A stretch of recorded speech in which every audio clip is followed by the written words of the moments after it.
기도하고 말씀 듣겠습니다. 하나님, 이 시간 주의 말씀을 듣습니다. 우리 사랑하는 모든 성도님들이 주의 말씀을 통해 은혜 얻는 시간 되게 하시고 하나님을 만나는 귀중한 시간 되도록 함께 하시기를 기도합니다. 말씀을 통하여 삶이 성장하게 하시고 말씀을 통하여 하나님의 기쁨이 되는 인생 되도록 함께 하시기를 기도합니다. 오늘도 귀한 은혜를 허락하실 하나님을 믿으며 우리 주 예수 그리스도의 이름으로 기도하였습니다. 아멘.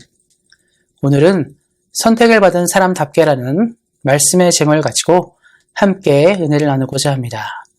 당신은 사랑받기 위해 태어난 사람이라는 유명한 가스펠송이 있습니다.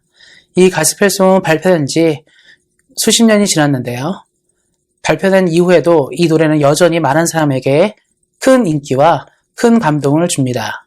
그 이유는 이 노래의 가사에 담겨진 힘에 있다고 생각하는데요.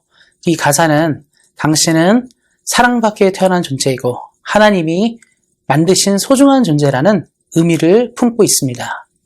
어쩌면 우리가 이 땅을 살면서 남들에게 소중함을 인정받거나 귀중한 존재로 인정받지 못하기 때문에 이 노래가 주는 힘이 우리에게 더욱더 크다고 여겨집니다. 특별히 인간은 인종과 성별과 나이와 빈부를 떠나서 가치를 존중받고 싶어하는 존재들입니다. 하지만 우리가 아는 것처럼 사람은 소중하게만 여겨지지 않고 소중한 존재로 인정받지 못하고 여기까지 왔습니다. 역사를 살펴보면 과거에는 계급이 있었죠. 왕부터 노비까지 신분의 차이가 있었습니다. 신분의 차이가 있던 시절에는 높은 계급 아니면 귀중한 존재, 소중한 존재로 여김을 받지 못했습니다.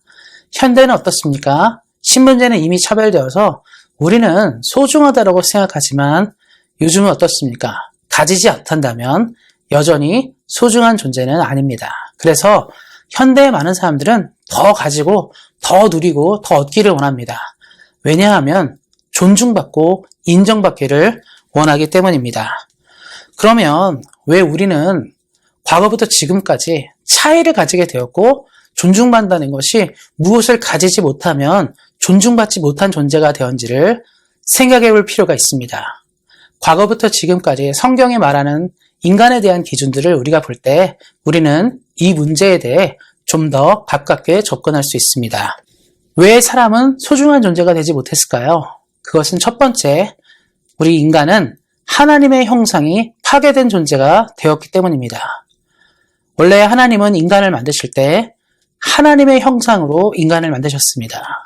사람을 만들 때 하나님이 의미를 부여했다는 뜻입니다. 지구상에 존재하는 어떤 생물도 하나님의 형상을 따라 지음받지 못하였지만 오직 인간만 하나님의 형상을 따라 지음을 받았습니다.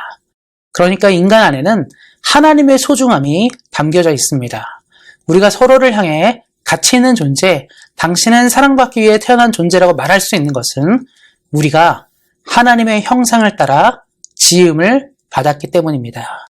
그러나 우리에게 들어온 죄악은 우리로 하여금 우리의 가치를 상실하게 하였습니다. 처음에 만들어진 인간은 하나님의 형상이 있기 때문에 그 하나로도 우리는 더 이상 다른 것을 첨가하지 않고도 소중한 존재였지만 인간이 죄악이 들어온 이후에 우리 안에 있는 하나님의 형상이 깨어지기 시작하면서 우리는 서로를 향해 가치를 부여하기 시작하였습니다. 신분이 높든지 더 많이 가졌든지 그 이유가 아니고서는 우리가 단지 하나님의 형상을 닮았다는 이유만으로 우리는 소중하다는 말을 듣지 못하게 되었습니다. 우리는 어떻습니까? 사랑하는 성도 여러분, 그렇지 않습니까? 우리가 세상을 살면서 사람들이 어떤 사람에게 가치 있다고 말하는지를 집중해 보셔야 합니다. 유명한 연예인, 뛰어난 스포츠 선수, 권력과 돈이 많은 사람들, 우리는 이런 사람들을 가치 있다고 여기고요. 그들이 말하는 강연들과 그들이 말하는 이야기에 열광합니다. 그러나 평범한 사람이 자신의 이야기를 풀어낼 때 우리는 그 사람을 가치 있거나 소중하다고 생각하지 않는 것입니다. 바로 하나님의 형상이 깨어진 존재는 하나님을 닮았다는 그 이유 하나만으로 가치를 받지 못하고 무엇을 담고 있는지, 무엇을 가지고 있는지에 따라서 평가받는 시대 가운데 있습니다. 그리고 또 한 가지, 우리가 하나님 앞에 멀어지게 되었죠. 죄를 통해 멀어지게 되면서 우리는 우리 스스로도 누구인지를 잊게 되었습니다. 다른 사람이 나를 평가하는 건 사실 중요하지 않거든요. 내가 소중하다면 그건 중요하지 않습니다. 그러나 우리가 점점 하나님께 멀어지게 되면서 우리는 우리 자신에 대해서도 소중하다고 생각하지 않습니다. 내가 뛰어나거나 훌륭하지 않은 이상 내 인생 너무 아름답고 소중해라고 말하지 않는다는 거예요. 그 이유가 바로 다 하나님께서 멀어졌기 때문입니다. 하나님이 처음에 인간을 만들 때는요, 하나님을 닮았고 하나님과 함께 있는 존재로 가치가 있고 소중했거든요. 근데 우리가 하나님을 멀어지기 시작하면서 인간은 하나님이 누구신지를 잊게 되었고, 우리는 그래서 우리가 소중한 존재를 발견하는 것이 우리 스스로 볼 때 아무것도 없는 거예요. 그래서 유명한 사람이라든지 이런 사람들도 가끔 자살하는 거 보면 자신이 소중하고 대단한 존재인지를 느끼지 못하니까 살아서 무엇 하겠냐는 이런 일들이 생기는 것이거든요. 하나님께 멀어지는 인생은 어떻습니까? 이런 결과가 나온다는 거예요. 꼭 우리가 자살해서 죽는다가 아니더라도 인생이 비참한 거야. 나는 왜 이거밖에 안 돼? 난 부족해. 이런 얘기를 한다는 것이죠. 세상은 우리를 이렇게 얘기해요. 너는 가치가 없어. 넌 소중하지 않아. 네가 가진 것들이 많다면 소중할지 모르겠지만 지금 너 평범한 모습으로는 소중하지 않다고 말하는 것이 세상의 냉정한 평가입니다. 그래서 오늘도 내일도 세상은 우리에게 똑같은 얘기해요. 돈을 많이 벌든지 공부를 많이 하든지 실력을 쌓든지 해서 사람들에게 이름을 알리라는 거예요. 너가 얼마나 훌륭한 사람인지. 세상이 주목하는 인생이 되려면 남들보다 달라야 되지 않겠냐고 세상은 오늘도 우리를 체근합니다. 그런데 우리가 의지력이 뛰어나고 뭔가 집중력이 있고 대단한 인생이면 모르겠는데 대다수가 어떻습니까? 평범해요. 이루고 싶은 것이 많고 하고 싶은 건 많지만 그것을 이루지 못하고 여전히 평범한 인생입니다. 그래서 누군가 우리한테 말할 때 당신은 소중한 인생이냐 대단한 인생을 말할 때 우리는 그렇게 말 못하는 것이죠. 세상도 그렇게 얘기를 해요. 너는 평범한 인생이고 넌 대단한 인생이 아니야. 이렇게 얘기합니다. 그러면 하나님은 우리에게 뭐라고 하실까요? 우리가 믿는 하나님은 우리를 향해 뭐라고 말씀하시는지를 귀를 기울여서 들을 필요가 있습니다. 우리 인생도 하나님이 보시기에 세상에 보는 것 같은 평가가 있는지를 한번 생각해 볼 필요가 있습니다. 말씀을 보면 3절 말씀에 이런 말인데요. 찬송하리로다 하나님 곧 우리 주 예수 그리스도의 아버지께서 그리스도 안에서 하늘에 속한 모든 신령한 복을 우리에게 주시되, 말씀을 보면요, 하나님은 우리에게 복을 주시고 모든 신령한 복을 주셨다고 말합니다. 우리는 하나님 앞에 복받은 존재라고 얘기하고 있어요. 성경은 우리가 복을 받은 존재라고 얘기합니다. 세상이 우리에게 복을 받았다 말할 때는 뭔가 가지고 있는 거예요. 남들보다 뛰어난 뭐가 있기 때문에 복을 받았다고 얘기합니다. 왜 사람들이 박수 쳐주는 인생은 뭔가 남달라요. 예전에 김연아 선수가 금메달을 딸 때 전 세계가 환호하고 한국 사람 다 환호했잖아요. 어떻게 저렇게 아름답게 스케이트를 탈 수 있을까? 아주 멋있고 그렇잖아요. 그럴 때 우리는 뭐라죠? 야, 저 인생 복받은 인생이다. 저 대단한 인생이다. 이렇게 칭찬합니다. 이게 칭찬이에요. 사람들은 그래서 그 사람이 담고 있는 능력과 힘을 볼 때 칭찬한다는 것이죠. 그럼 우리를 향해서 말할 때 사람들이 어떤 칭찬을 할까요? 없는 거예요. 우리가 남들보다 특출난 건 없잖아요. 그런데 성경은 복되도다라고 얘기합니다. 너의 인생이 복되다. 하나님 안에 있는 너의 인생이 복되다라고 말합니다. 세상 사람들이 말할 때 복받은 인생, 축복받은 인생은 뭔가를 이룬 거예요. 금메달을 땄다든가, 아니면 가기 힘든 학교를 들어간다든가, 들어가기 힘든 회사에 간다든가, 이럴 때 세상 사람들은요, 잘했다고 말해요. 복받았다고 말하거든요. 그리고 결혼도 그렇죠. 너무 아름다운 사람이랑 너 부잣집이랑 결혼했을 때, 우리 그런 얘기 하잖아요. 복받은 인생이다. 그러니까 성경에서 우리가 복받았다고 말하는 것은 이것과 비교해서 뒤지지 않는다고 얘기하는 것입니다. 이런 복들과의 이야기에서 뒤지지 않는다고 얘기하는 것이죠. 그럼 왜 이게 복받은 인생인지를 생각해 봐야 됩니다. 성경은요, 하나님의 선택을 받은 것을 엄청난 복이라고 얘기합니다. 그럼 왜 이게 큰 복이냐면 세상에 많은 복들은요, 일시적이에요. 지금 당장입니다. 김연아 선수 아까 얘기했는데 금메달 땄지만 계속 금메달 따는 인생은 아니죠. 지금 은퇴했잖아요. 다른 일도 하겠지만 그때 그걸로 그냥 기억을 받는 거예요. 많은 운동선수들은요, 전성기 때 어떤 잘했던 것 때문에 인정받습니다. 모든 사람이 그래요. 전성기 어떤 것을 통해서 뭘 이뤘을 때 그걸 통해 그 사람의 가치를 인정받는 것이죠. 근데 문제는 일시적이에요. 시간이 지나면 잊혀지고 시간이 지나면 그때만큼의 의미는 아니라는 것입니다. 그런데 하나님이 우리에게 복을 주다는 것은 일시적인 게 아니라 영혼에 관련된 거예요. 우리는 너무 쉽게 생각합니다. 예수님 믿고 천당 간다, 천국 간다. 하나님 믿고 영생을 이룬다. 이걸 너무 쉽게 생각하는데 이건 영원한 거거든요. 이 복은, 한 번 주어진 이 복은 우리의 삶을 행복하게 만들 수 있는 충분한 이유가 됩니다. 운동선수가 올림픽에 나가는 거 꿈이잖아요. 올림픽 나가서 금메달 따는 게 꿈이라고 생각해 보십시오. 매번 올림픽만 나면 금메달을 따요. 매번 대회를 가면 1등만 합니다. 어떻습니까? 이건 너무 복 받은 거죠. 이것이 영원토록 진행된다면 그건 너무 대단한 거거든요. 근데 올림픽도 그렇잖아요. 아무리 좋은 선수도 뭐 몇 개 대회 우승하지만 영원히 우승하진 않거든요. 근데 우리 인생이 하나님의 복을 받는 것은 이런 것들이 영원히 지속되는 거예요.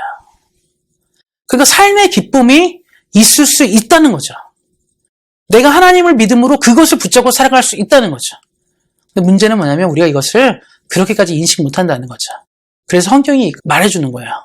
너의 인생은 복된 인생이다. 하나님이 특별히 선택한 복된 인생이라고 얘기합니다. 그럼 이제 우리는 이렇게 생각할 수 있습니다. 내가 잘나고 뛰어났으니까, 내가 그래도 뭔가 착한 게 있으니까, 괜찮은 게 있으니까 하나님이 나를 선택한 건 아닐까? 이렇게 생각하는데요. 말씀은 이렇게 얘기합니다. 신명기 7장 7절입니다.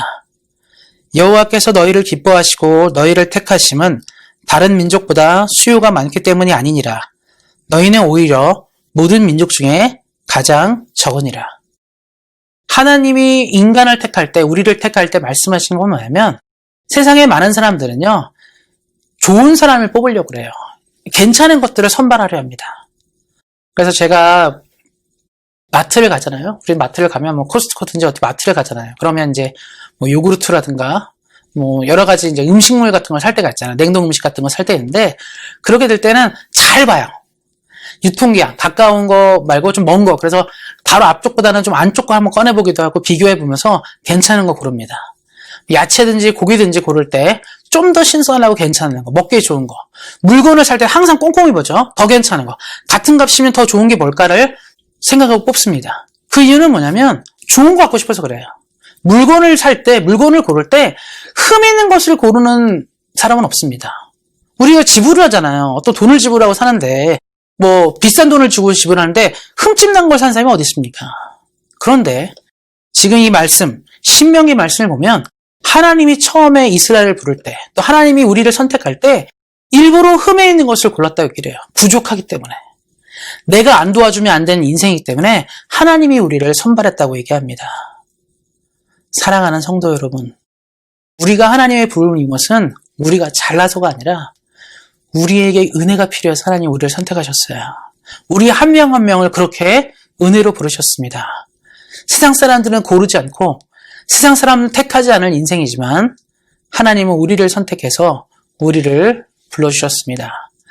1900년대 초에 또 이 우리나라가 일본에 넘어가게 되면서 사실 한국 사람들 많이 힘들었고 어려웠습니다. 근데 그 당시에 선교사들이 한국에 참 많이 들어왔거든요.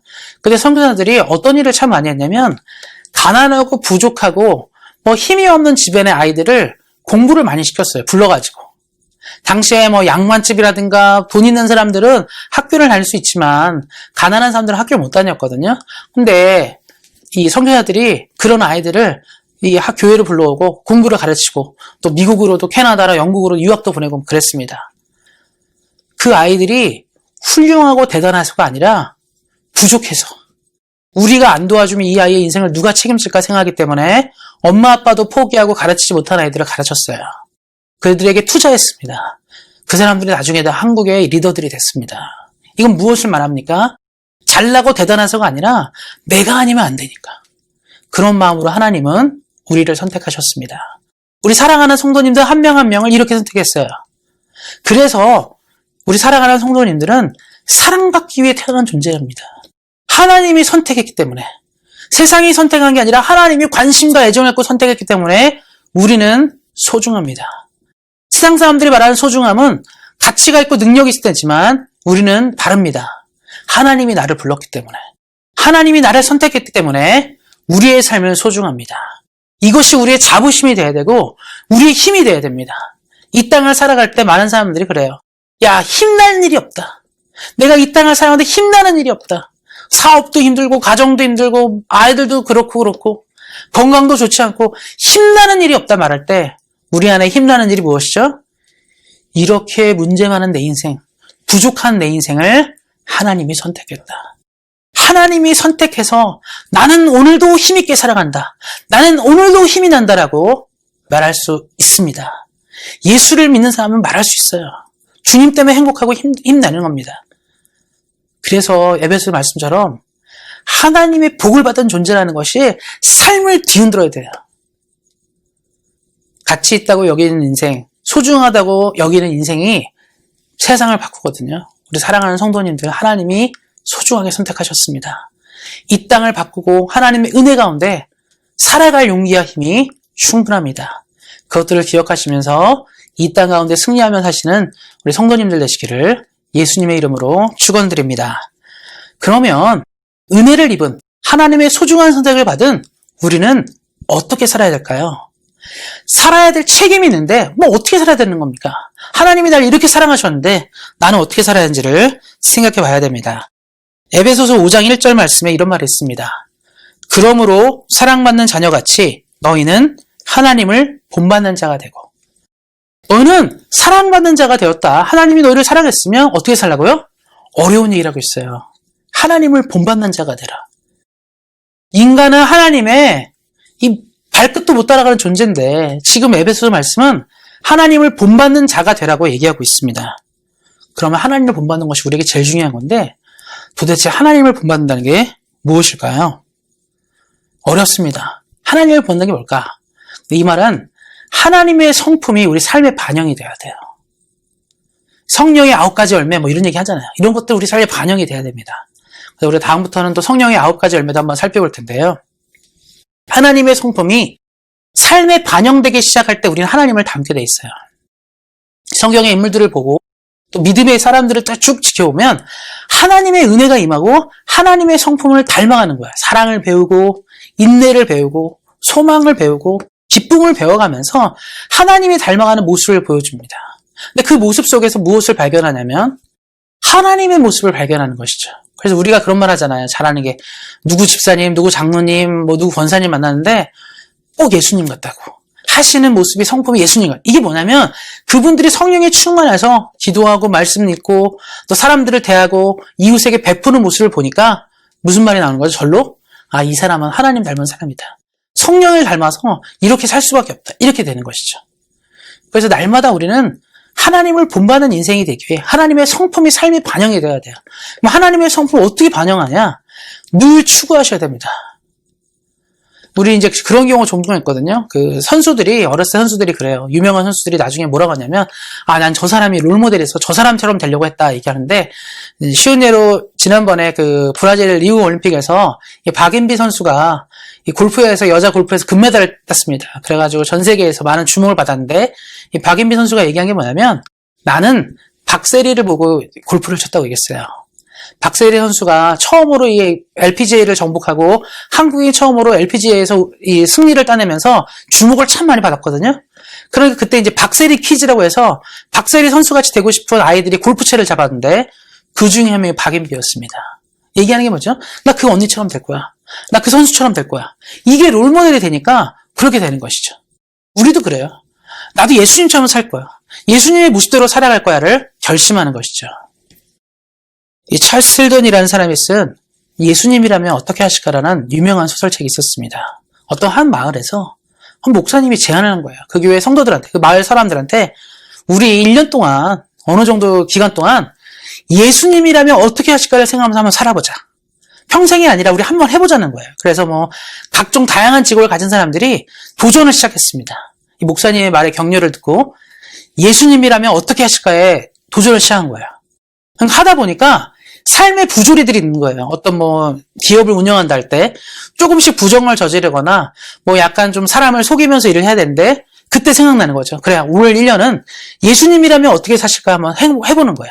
손해를 감수하면서 깨끗하게 기업을 운영하는 거죠. 여러 부분에서 그랬다는 거예요. 그래서 사람들이 근데 놀라운 일이 생기기 시작했습니다. 마을이 변하기 시작한 거예요. 예수님처럼 살고자 하니까 이 마을 사람들의 삶 가운데 한 명, 두 명이 아니라 이 전체적인 모습들로 예수님과 같은 사람이 생기는 거야. 신문기자와 같은 예수님, 기업가 같은 예수님, 예수님을 닮은 공무원, 예수님을 닮은 선생님, 이런 사람으로 가득 차게 되니까 한 도시, 한 마을이 변화를 경험하게 되는 것이죠. 물론 소설입니다. 하지만 우리가 주목할 필요가 있어요. 하나님의 성품을 본받는다는 것은 늘 매 순간에 예수님처럼 살려고 애쓰는 거죠. 우리의 롤모델을 예수로 잡는 거예요. 사람으로 잡는 게 아니라 예수님이라면 어떻게 하실까를 생각하고 매 순간에 적용을 하는 것이죠. 그래서 한동안 이제 서양 사람들은 이 What would Jesus do라 해서 WWJD 이게 굉장히 유행했었어요. 예수님처럼 어떻게 하실까? 팔찌를 걸고 다니면서 이거 보는 거죠. 내가 지금 분노하고 화가 날 상황이 됐는데 이걸 딱 보니까 예수님이랑 어떻게 하실까? 참는 거죠. 내가 좀 더 거짓말을 하고 속여서 뭔가를 이득을 얻을 수 있는데 What would Jesus do? 예수님이라면 어떻게 하실까? 하지 않는 거예요. 우리 사랑하는 성도님들, 하나님을 본받는다는 건 예수님을 닮아가는 겁니다. 예수님처럼요. 우리는 그래요. 이 시대를 살면서 내 감정, 내 생각, 내 모습들을 나타내며 살고 싶어 합니다. 그래서 화나면 발끈하게 되고 싸우고 싶고 막 이럴 때가 있어요. 그런데 어떻습니까? 예수님 한번 생각해 보세요. 바리새인들, 당시 종교 지도자들이 그렇게 괴롭혀도 예수님 꿋꿋하셨습니다. 심지어 십자가 달려 돌아가는 순간에도 내려오라고, 하나님의 아들이면 내려와서 우리를 다 물리치고 너를 구원하라고 얘기해도 묵묵히 참으셨습니다. 오직 하나님의 영광을 위해 자신의 삶을 그렇게 사셨습니다. 우리 사랑하는 성도님들 예수님 닮으셨으면 좋겠고 저도 그랬으면 좋겠습니다. 저도 사실 잘 못해요. 어렵다는 것을 압니다. 그러나 우리가 기억하셨으면 좋겠어요. 사랑받았기 때문에 하나님이 날 이렇게 사랑했으니까 우리도 하나님을 좀 닮아보자. 이런 마음으로 삶을 사셔야 합니다. 하나님은 아무나 선택하지 않습니다. 우리 사랑하는 성도님들을 사랑에 선택하셨고 뭔가를 주기 위해 선택하셨습니다. 그렇다면 소중함을 받은 존재로 하나님의 은총과 은혜를 입은 사람답게 이 땅을 사실 용기가 필요합니다. 말씀을 맺고자 합니다. 우리가 입시를 치르거나 또 회사 입사 시험을 봐서 통과를 하게 되면 받는 것이 있어요. 그건 뭐냐면 학생증, 사원증 이런 거 받습니다. 공무원 되면 공무원증, 교사 되면 교사 자격증 이런 거 받잖아요. 이걸 받고 근무를 시작하게 되는데 그럼 그걸 왜 줍니까? 너는 이 학교 학생이고 너는 이 회사 직원이라는 이 자부심을 주는 거예요. 그래서 하나님이 우리가 예수님을 믿었을 때 하나님 우리에게 무엇을 주시죠? 천국 시민권. 당신은 천국 시민권입니다. 천국에 속해 있는 사람이에요. 그러니까 이 천국 시민권이라는 것을 날마다 바라볼 때마다 우리는 어떤 생각이 드는 거죠? 이것에 걸맞는 삶을 사는 거예요. 우리가 서울대 학생이 되면 서울대 학생이라는 것에 대한 자부심을 갖고 사는 것처럼 우리가 예수님의 사람답게 자부심을 갖고 살아가는 것이죠. 세상 사람들은 오늘도 얘기합니다. 내가 잘난 게 뭐야? 너가 훌륭한 게 뭐야? 라고 얘기하겠지만 우리는 그때 웃을 수 있어야 돼요. 나 훌륭한 거 없어. 나 돈 많은 것도 아니고 나 권력 있는 것도 아니야. 남들보다 지식과 지혜가 뛰어난 것도 아니고 나 극히 평범하다. 그런데 하나님은 나를 선택했어. 하나님은 나를 사랑한다 말씀하셔. 하나님은 나를 사랑받게 태어난다고 말씀하셔. 나 그거 하나로 살 수 있어. 너에겐 누가 그렇게 말해주는데. 이런 용기와 패기가 있어야 돼요.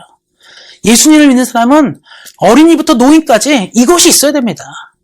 하나님이 나를 사랑하는 사실이 우리 삶을 움직여야 돼요. 사랑하는 성도님들에게 오늘도 주님이 속삭이십니다. 사랑하는 누구누구야. 너는 소중하다. 내가 너를 선택했고 너에게 은혜와 복을 주고자 한다라고 오늘도 말씀하십니다. 선택받은 사람답게 하나님의 은총을 입은 사람답게 날마다 믿음 안에서 은혜 안에서 예수님과 함께 전진하심으로 이 시대 가운데 눈물을 지으며 사는 것이 아니라 늘 미소 지으면서 힘차게 살아가시기를 예수님의 이름으로 축원드립니다. 기도하겠습니다. 오늘도 우리에게 은혜를 허락하셔서 우리 부족한 인생을 선택하여 주셔서 하나님의 백성 삼으신 하나님께 감사를 드립니다. 우리 사랑하는 성도님들이 이 땅을 살아갈 때 주의 은혜를 기억함으로 날마다 행복하게 살게 하여 주시고 언제나 하나님을 바라보는 미소로 이 땅 가운데 승리하도록 함께 하시기를 기도합니다. 감사드리고 우리 주 예수 그리스도의 이름으로 기도하였습니다. 아멘.